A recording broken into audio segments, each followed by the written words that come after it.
اللہ تعالیٰ کے اور بھی پیارے پیارے نام ہیں. ایک نام ہے حنان اور ایک نام ہے منان.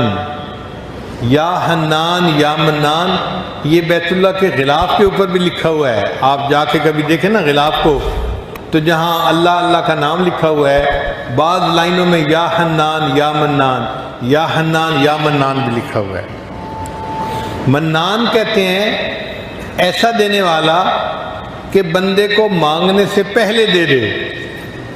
بعض لوگوں کی عادت ہوتی ہے دور سے فقیر کو آتا ہوا دیکھتے ہیں نا، اس کو مانگنے کا موقع نہیں دیتے، پہلے ہی جیب میں سے پیسہ نکال لیتے ہیں کہ میری طرف آ رہا ہے، اور بن مانگے اس کے ہاتھ میں پیسے پکڑا دیتے ہیں. تو جو اتنا دینے والا ہو کہ بن مانگے دینے والا ہو اس کو منان کہتے ہیں. یا مانگنے والا تھوڑا مانگے اور دینے والا زیادہ دے اس کو منان کہتے ہیں. حاتم طائی سے ایک آدمی نے 5 دینار کا سوال کیا تھا. حاتم طائی نے اپنے سیکرٹری کو کہا کہ اس کو 500 دینار دے دو. اس نے کہا جی مانگے تو 5 دینار ہیں. اس نے کہا ہاں. اس نے اپنے حساب سے پیسے مانگے ہیں اور دینے والے نے اپنے ظرف کے حساب سے پیسے دیے ہیں. تو 5 کے بدلے اگر ایک دنیا کا سخی 500 دیتا ہے تو اللہ تعالیٰ تو پھر اللہ تعالیٰ ہے، وہ منان ہے. بندہ جتنا بھی مانگتا ہے اللہ اس کی امیدوں سے بڑھ کر عطا فرماتے ہیں. ٹوٹے رشتے وہ جوڑ دیتا ہے، ٹوٹے رشتے وہ جوڑ دیتا ہے، بات رب پہ جو چھوڑ دیتا ہے، اس کے لطف و کرم کا کیا کہنا، لاکھ مانگو کروڑ دیتا ہے. ہمیشہ لینے والوں کو اپنے دامن کی تنگی کا شکوہ رہا، دینے والے کے خزانے بہت بڑے ہیں.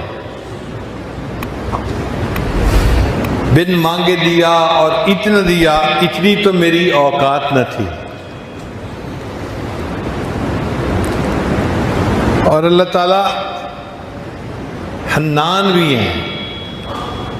حنان کہتے ہیں وہ بندہ جو کسی کی ناراضگی کو برداشت نہ کر سکتا ہو.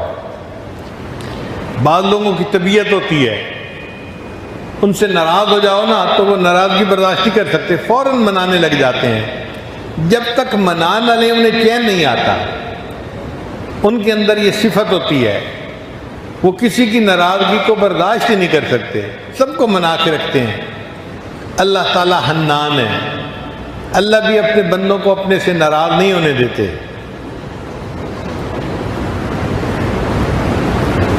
حالانکہ آداب شاہانہ کا تقاضا تو یہ تھا کہ اگر کوئی اللہ کے در سے پیٹھ پھیر کے جاتا، اللہ اس کو پیچھے سے اس کی پیٹھ میں ایک لات بھی لگوا دیتے اور فرماتے او مردود دفع ہو، میرے در سے جا رہے، آج کے بعد یہ در تیرے لیے کبھی نہیں کھلے گا.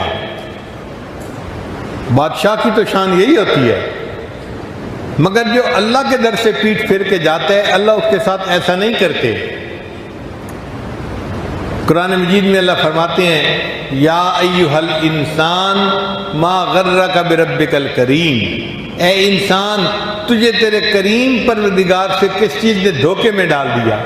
تو اپنے رب سے کیوں روٹھ کے جا رہا ہے، کیوں ناراض ہو کے جا رہا ہے؟ اللہ تعالیٰ جو احکم الحاکمین ہے اپنے روٹھے ہوئے بندے کو مناتے ہیں.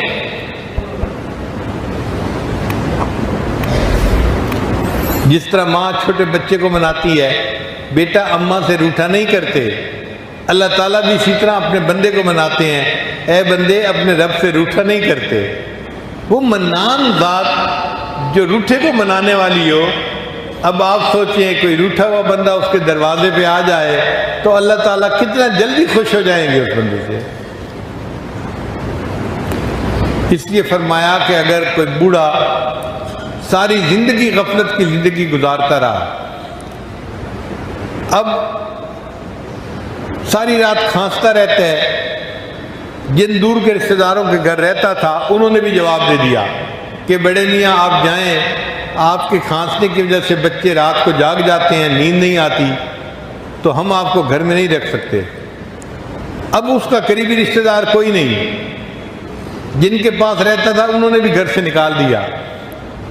اب یہ بوڑھا بندہ کھانستا ہوا ہانپتا ہوا سوچتا ہے کہ میں جاؤں تو کہاں جاؤں، تو خیال آتا ہے چلو میں مسجد میں جاتا ہوں، اللہ کے گھر میں جاتا ہوں۔ تو اللہ تعالیٰ اس بندے کو تانے نہیں دیتے، جب جوانی تھی اس وقت تو تجھے میرا گھر یاد نہ آیا، جب حسن تھا اس وقت تو تجھے میرا در یاد نہ آیا، اب تیرے منہ میں دانت نہیں اور تیرے پیٹ میں آنت نہیں، جسم میں طاقت نہیں، کچھ نہیں تیرے پاس رہا بچا، اب میرا گھر یاد آیا ہے۔ اللہ اس بندے کو تانا نہیں دیتے، بلکہ وہ بوڑھا اگر ہانپتا کانپتا اللہ کے گھر کی طرف جا رہا ہے تو اللہ فرماتے ہیں میرا یہ بندہ اس بڑھاپے میں زندگی بھر گناہ کی زندگی گزارتے کے بعد آ رہا ہے، وَإِنْ أَتَانِي يَمْشِي أَتَيْتُهُ هَرْوَلًا، یہ چل کے میرے گھر کی طرف آ رہا ہے اور میری رحمت اس کی طرف دوڑ کے جا رہی ہے۔ وہ بندہ ایک قدم اٹھاتا ہے، اللہ کی رحمت 2 قدم قریب ہوتی ہے۔ وہ کیسی ذات ہے کہ جو اس بوڑھے کو بھی نہ نہیں کرتی، تانا نہیں دیتی، اس کے لیے بھی اپنے گھر کے دروازے کھول دیتی ہے۔ تو ایک آزمودہ نسخہ